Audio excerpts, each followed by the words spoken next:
Hi friends, welcome to our channel. So friends, today topic వచ్చి 4th class 4వ తరగతి నూతన తెలుగు వాచకం అండి.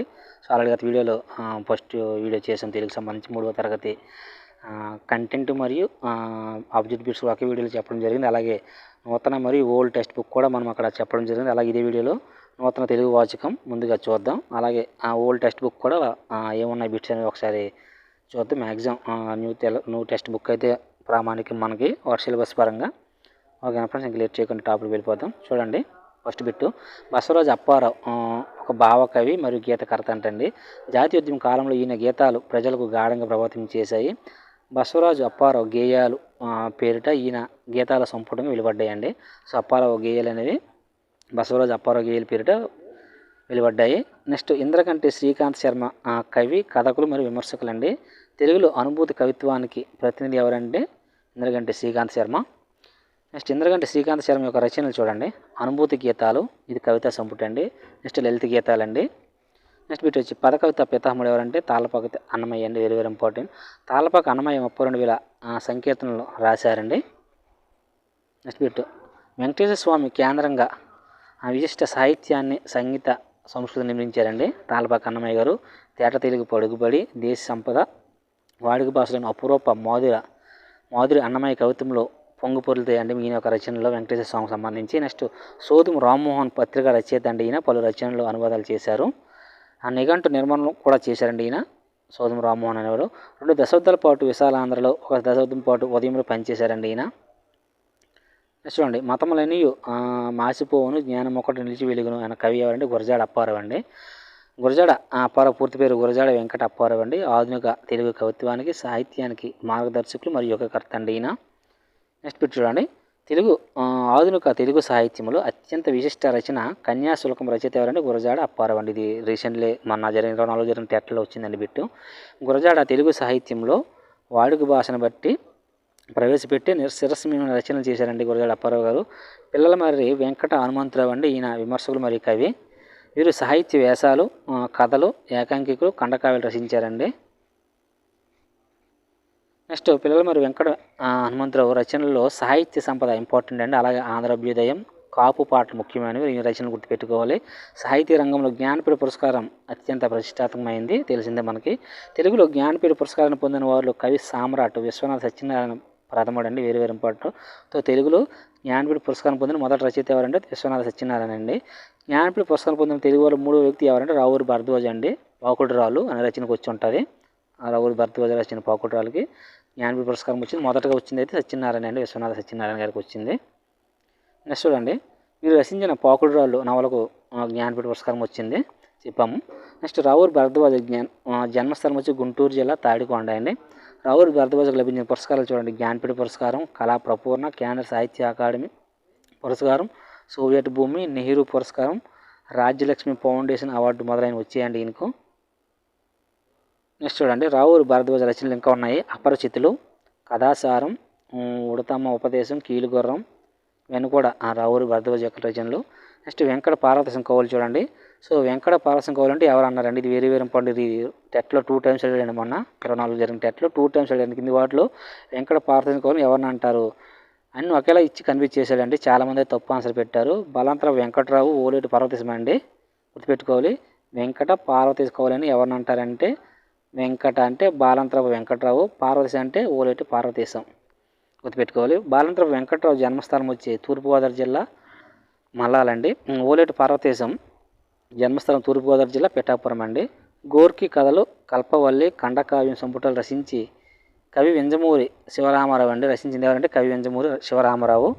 వింజమూరి గారు జన్మస్థలం చంద్రపాలెం తూర్పుగోదావరి జిల్లానండి. వింజమూరి శివరామారావుని కళా ప్రపూర్ణ బిరుదు సత్కరించారంటండి. నెక్స్ట్ చూడండి, గుజ్జన గూళ్ళు రచయిత ఎవరంటే అవధాని రమేష్ అండి. గుజ్జన గూళ్ళు రచయిత ఎవరంటే అవధాని రమేష్. అవధాని రమేష్ గారి సత్యమహిమ గేయ కథ గుజ్జన గూళ్ళ నుంచి తీసుకుబడింది అంటండి.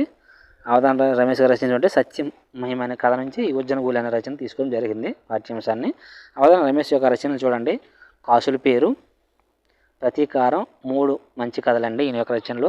అవధాని రమేష్ గారి తల్లిదండ్రుల పేరు చూడండి. సావిత్రమ్మ, సుబ్రహ్మణ్య శాస్త్రి. అవధాని రమేష్ కర్నూలు జిల్లా అవకు అగ్రహారానికి చెందిన వారండి. కర్నూలు జిల్లా అయింది. నెక్స్ట్ జంధ్యాల పాపయ్య శాస్త్రి ఈయన 3వ క్లాస్లో కూడా మనకు వచ్చాయి ఈయన రచనలు. ఇక్కడ కూడా ఇచ్చారు విజయశ్రీ, ఉదయశ్రీ, కరుణశ్రీ చెప్పాం మనము ఆల్రెడీ అన్ని శ్రీలు వస్తాయని. జంధ్యాల పాపయ్య శాస్త్రిది.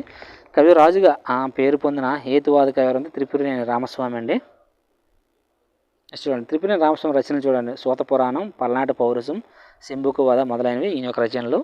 తెలుగులో సాహిత్యంలో ప్రసిద్ధి చెందిన హాస్య కవులు వచ్చి బారిస్టర్ పార్వతీశం అండి. మనకి పాత ఓల్డ్ ఇందులో ఉంటుంది, నాండేట్లో ఉంటుందండి, 10వ తరగతి నాండేట్లో ఉంటుంది. బారిస్టర్ పార్వతీశం నవల రచయిత వచ్చి మొక్కపాటి నరసింహ శాస్త్రి అండి. నెక్స్ట్ వచ్చి మొక్కపాటి నరసింహ శాస్త్రి జన్మస్థలం పశ్చిమ గోదావరి జిల్లా నరసాపురం అండి. మొక్కపాటి నరసింహ శాస్త్రి ఇతర రచనలు చూడండి. మొక్కుబడి, అభ్యుదయం, పెదమామయ్య అండి ఈయన యొక్క రచనలు. తెలుగు జానపద గేయ సాహిత్యంపై మొట్టమొదటిగా పరిశోధన చేసింది ఎవరంటే బిరుదురాజు రామరాజు అంటండి. తెలుగులో మొదటగా సాహిత్యంపై పరిశోధన చేశారు. నెక్స్ట్ వచ్చి ఫోక్ టేల్స్ ఆఫ్ ఆంధ్రప్రదేశ్ అనే పుస్తక రచయిత ఎవరంటే బిరుదురాజు రామరాజు అండి. Very very important. Biruduraju Ramaraju రచనలు చూడండి. తెలుగు జానపద రామాయణం, తెలుగు సాహిత్యోద్యోగులండి. రామరాజు జన్మస్థలం వచ్చి వరంగల్ జిల్లా అండి, ధర్మసాగర్ మండలం, దేవనూరు. ప్రశస్తమైన పద్యశిల్పం, సులతిధార, దళితులు, అట్టడుగు వర్గాల పట్ల అపారమైన ప్రేమ, సామాజిక అసమానతలు పట్ల అగ్రం మొదలైన లక్షణాలు గల కవి ఎవరంటే జాసు అండి, గుర్రం జాసు అంట. గుర్రం జాసు వచ్చి గుంటూరు జిల్లా అండి, వినుకొండలో జన్మించారు. నవయుగ కవి చక్రవర్తి, కళాప్రపూర్ణ ఈయన యొక్క బిరుదులు, గుర్రం జాసు యొక్క బిరుదులు. పిరదౌసి, గబ్బిలం, క్రీస్తు చరిత్ర మొదలైన రచనలు వెరీ వెరీ ఇంపార్టెంట్. ఇవన్నీ కూడా గుర్రం జాసు అవి. నెక్స్ట్ వచ్చి అడిపి బాపిరాజు అండి. ఈయన నవలాకారుడు, కథకుడు మరియు చిత్రకారుడు. నారాయణరావు, హిమబిందు, గోన గన్నారెడ్డి, శశికళ, గంగిరెద్దు మొదలైన ఈయన రచనలు కొన్ని అండి. ఇవన్నీ కూడా అడవి బాపిరాజు రచించారు. నారాయణరావు, హిమబిందు, గోన గన్నారెడ్డి, శశికళ మొదలైన రచనలు. వేమన శతకర్త వచ్చి వేమన అండి, ఆల్రెడీ మనకు తెలిసింది. సుమతి శతకర్త బెద్దన అండి. తెలుగు బాల శతకం ఎవరండి? జంధ్యాల పాపయ్య శాస్త్రి. సుభాషిత రత్నావళి రచయిత వచ్చి ఏనుగు లక్ష్మణకవి అండి. తెలుగు బిడ్డ శతక రచయిత నారల చిరంజీవి అండి.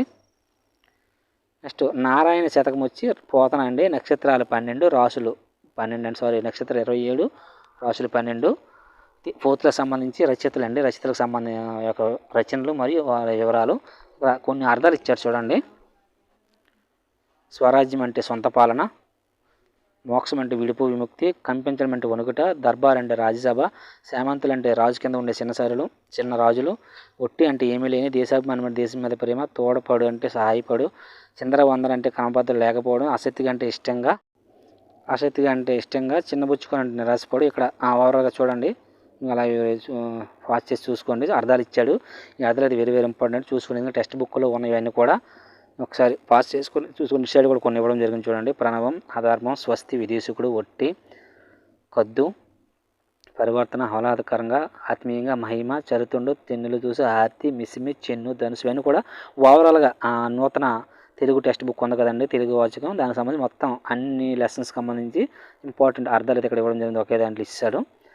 చూడండి కింద కూడా ఇంకొన్నాయి. రాశి, అయినం, కచ్చికలు, సాధు, రుచిమయం, సుధా అనేది ఇంపార్టెంట్ అండి. అమృతం, ప్రబలడం, రాజదండం, ప్రస్తుతింతురు, హిం, 5వ పారం అంటే 10వ తరగతి అంటండి. కలసం, ఇవన్నీ ఒకసారి అర్థాలు పాస్ చేసుకొని చూసుకోండి. నెక్స్ట్ వచ్చి బౌలర్స్ ప్రశ్నలు అండి ఇచ్చారు. పథకత పితామహుని బిరుదు ఎవరికి ఉందండి? ఆప్షన్ 3 అండి, అన్నమయ్య చెప్పాం కదా ఆల్రెడీ పైన. వెంకటేశ్వర స్వామిని కేంద్రంగా చేసుకుని సంగీత సంస్కృతి నిర్మించిన కవి ఎవరండి? తాళ్ళపాక అన్నమయ్య ఇన్ని వేల సంకీర్తనలు రాశారు. ప్రతి ఎన్ని వేలండి? 32,000 అండి. జాతీయోద్యమ కాలంలో ఈయన గీతాలు ప్రజలను గాఢంగా ప్రభావితం చేశాయి. బసవరాజు అప్పారావు అండి. అనుభూతి కవిత్వానికి ప్రతినిధి ఎవరండి? ఆప్షన్ 4 అండి, ఇంద్రగంటి శ్రీకాంత శర్మ గారు. మతాలని మాసిపోను జ్ఞానం ఒకటి నిలిచి ఉన్న కవి ఎవరండి? గురజాడ అప్పారావు అండి.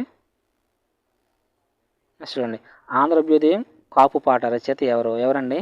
పిల్లలమర్రి వెంకట హనుమంతరావు. ఒకసారి కంటెంట్ పైన చూస్తే బిట్సాన్ని మీరు సులువుగా అటెంప్ట్ చేసవచ్చు. తెలుగులో జ్ఞానపీఠ పురస్కారం పొందిన వాళ్ళు మొదటి వారు ఎవరు? విశ్వనాథ సత్యనారాయణ అండి. రావుల భరద్వాజ రచించింది ఎవరండి? రావుల భరద్వాజ రచించిన ఈ నవలకు జ్ఞానపీఠ అవార్డు వచ్చింది. పావుకోటలండి. సో రావుల భరద్వాజ రచించిన ఈ నవలకు అన్నాడండి. ఏ నవలకండి? పావుకోటల నవలకు జ్ఞానపీఠ అవార్డు వచ్చింది. నెక్స్ట్ గోర్కి కథలు కల్పవల్లి ఖండకావ్య సంపుటి రచించింది ఎవరంటే నింజమూరి శివరామరాజు అండి. కాసుల పేరు, ప్రతీకారం లాంటి రచనలు చేసిన అవధాని రమేష్ ఈ జిల్లాకు చెందినవాడు. చూడండి ఎలా బిట్టిచ్చాడు. మ్యాక్సిమం ఇది ఎవరు చదవరు, ఎందుకంటే జిల్లా ఒక మండలం అడుగుతారు అనుకుంటారు. బట్ మనకి కంటెంట్లో ఉంది కనుక వాడు ఏ విధంగా అడగవచ్చు. ఇక్కడ చూడండి, కాసుల పేరు ప్రతీకారం లాంటి రచన చేసింది ఎవరు అని అడగవచ్చు. ఎవరు? అవధాని రమేష్. అలా కాకుండా ఈ జిల్లా చెందిన కూడా అన్నాడు. ఏ జిల్లా? కర్నూలు. ఇది డిఫికల్టీ లెవెల్లో అడిగే బిట్టండి. ఎందుకంటే కాసుల పేరు ప్రతీకారం ఎవరు రచనంటే అవధాని రమేష్ అని అందరూ చెప్పేస్తారు. బట్ ఏ జిల్లా చెందిన అంటే కొంచెం అంతగా గుర్తుపెట్టుకోరు ఎవరు కనుక అలా కూడా ఇచ్చే అవకాశం ఉంటుంది. నెక్స్ట్, తెలుగు జానపద గేయ సాహిత్యంపై మొట్టమొదటిసారి ప్రచురణ చేసింది ఎవరు? బిరుదు రామరాజు అండి. నెక్స్ట్, తెలుగు సాహిత్యంలో ప్రసిద్ధి చెందిన హాస్య నవల ఏదంటే బారిస్టర్ పార్వతీశం అండి. నెక్స్ట్, శశికళ గంగిరెద్దు లాంటి రచనలు చేసిన కవి ఎవరు? అడవి బాపిరాజు అండి. నెక్స్ట్ బిట్ చూడండి, పరివర్తన అంటే ఏంటి? అర్థాలు ఇచ్చాడండి. పరివర్తన అంటే మార్పు అండి. ఒకసారి పైన చెప్పాం కదా, అర్థాలను చూసుకుందాం, ఒకసారి చూసుకోండి. నెక్స్ట్, కచ్చికలు అంటే ఏంటని అడుగుతాను. కచ్చికలు అంటే కాల్చిన పిడకలండి. ఆధునిక ఆంధ్ర సాహిత్యంలో సందేశ కావ్యంగా పేరొందిన వరం జాసు గారి రచన ఏదండి? గబ్బిలం అండి. Very very important. ఇది డిఎస్సి 2012లో కూడా ఇచ్చారండి. చూడండి, ఇక్కడ రాశాడు తెలుగు అకాడమీ వారు. ఆధునిక ఆంధ్ర సాహిత్యంలో సందేశ కావ్యంగా పేరొందిన కావ్యం గబ్బిలం. చూడండి, విందు కథలో తల్లి ఎవరు అంటున్నాడు. విందు కథలో తల్లి ఎవరండి? నక్షత్రం అండి. సొంత లాభం కొంత మనకు, పొరుగు వారికి తోడ్పడవైన కవి ఎవరండి? గురజాడ అప్పారావు అండి. కందిరేగ కిటుక కథా రచయిత ఎవరు? కందిరేగ కిటుక రావుల భరద్వాజ్ అండి. సో ఇక్కడైతే కొన్ని పాఠ్యాంశాల పేర్లు ఇవ్వలేదు. ఆబ్జెక్టివ్ బిట్లో అయితే ఇస్తాడు కానీ కంటెంట్లు ఇవ్వలేదు. ఇంకా దీనికి పూర్తిగా ఎవరికైనా కావాలంటే మన పాత వీడియోస్ ఉంటాయండి. పాత ప్లేలిస్ట్లో మన ఓన్గా నేను రాసిన బిట్స్ ఉన్నాయి. అంటే పాఠ్యాంశం, ప్రక్రియ, ఇతివృత్తం అనే కొన్ని ప్లేలిస్ట్ వీడియోస్ ఉంటాయి చూడండి. అవి చూసుకుంటే పూర్తిగా ఆ బిట్లు అయితే ఇంక పోవం మీకు. నెక్స్ట్ చూడండి, ఇక్బాల్ బంతి ఆడుతున్నాడు గీత తీసిన పదానికి ఈ కాలం చెందిన అంటున్నాడు. ఏ కాలం అండి? వర్తమాన కాలం. వీర గంధం తెచ్చినారు వీరుడు ఎవరిని చెప్పింది ఎవరంటే త్రిపురనేని రామస్వామి అండి. రవి ఇంటి పని చేసి నిద్రపోయాడు గీత గీసిన పదాన్ని గుర్తించండి. రవి ఇంటి పని చేసి నిద్రపోయాడు. ఏదవుతుందండి? ఆప్షన్ 2 అండి. అసమాపక్రియ అవుతుంది. ఎందుకంటే రవి ఇంటి పని చేసి నిద్రపోయాడు. ఇక్కడ చేసి అనేది సమాపక్రియ అయితే కాదు. ఎందుకంటే ఇంటి పని చేశాడు అంటే అప్పుడు సమాపక్రియ అవుతుందండి. చేసి అన్నాడు అంటే పని చేసి నిద్రపోయాడు అంటే పూర్తిగా కంప్లీట్గా అవ్వలేదు కనుక అసమాపక్రియ కింద వస్తుందండి. సో ఇక్కడ మనకి కంప్లీట్గా నూతన పాఠ్య పుస్తకం 4వ తరగతి అయిపోయిందండి. ఇక్కడ పాత పాఠ్యాంశం కూడా ఇచ్చారు చూడండి. వర్షాలు గేయం శ్రీ వనమలై వరదరాజులు అండి. ఈయన విప్రలబ్ధ నుండి గ్రహించబడింది వర్షాన్ని గేయం. బాల తిమ్మరసు కథా రచయిత వచ్చి కరుణశ్రీ జంజాల పాపాయి శాస్త్రి. కవి కోకిల సరోజిని నాయుడు 12వ ఏటనే మద్రాసు విశ్వవిద్యాలయం నుండి మెట్రికులేషన్ పరీక్షలో మొదటి స్థానంలో నిలిచారు. చూడండి, 13వ ఏటనే ఈమె రాసిన ఇంగ్లీష్ కావ్యం ఏంటంటే లేడీ ఆఫ్ ది లేక్ అండి. మనకి ఇంగ్లీష్ కూడా వస్తుంది. సరోవర సార శిక్ష అంటారు తెలుగులో. లేడీ ఆఫ్ ది లేక్ అని రచన ఎవరిదంటే కవి కోకిల సరోజిని నాయుడు అండి. భారతదేశ కవి కోకిల నైటింగేల్ ఆఫ్ ఇండియా అని గొప్ప వీడికి వీడికి వచ్చిందండి. సరోజిని నాయుడు 1879 ఫిబ్రవరి 13 హైదరాబాద్ జన్మించిందండి. ఇది మనకి పాత తెలుగు భాషకు సంబంధించి ఇది ఇంపార్టెంట్ అని చెప్పి వాడు ఇక్కడ ఇవ్వడం జరిగిందండి. సో మొత్తం ఇవ్వలేదు. సో మనకి ఏవైతే డిఎస్సి పరంగా యూజ్ అవుతాయి అవి ఇక్కడ ఇవ్వడం జరిగింది పాత తెలుగు టెక్స్ట్ బుక్ సంబంధించి. కనుక అవి కూడా చూసుకోవడం మంచిది. సో చాలామంది కామెంట్ చేస్తున్నారు, సార్ ఓల్డ్ టెక్స్ట్ బుక్ మనకు సిలబస్లో లేదు కదని. సో లేదు, బట్ తెలుగు అకాడమీ వారు అయితే మనకి ఇప్పుడు నూతన తెలుగు వాచింగ్ సంబంధించి టీఎస్సి పరంగా మనకి ఏవైతే యూజ్ అవుతాయి అవి పాత తెలుగు భాషలో ఉన్నటువంటి బిట్స్ అయితే కొన్ని ఇక్కడ ఇవ్వడం జరిగిందండి. అవి చూసుకోండి. Okay friends, thank you.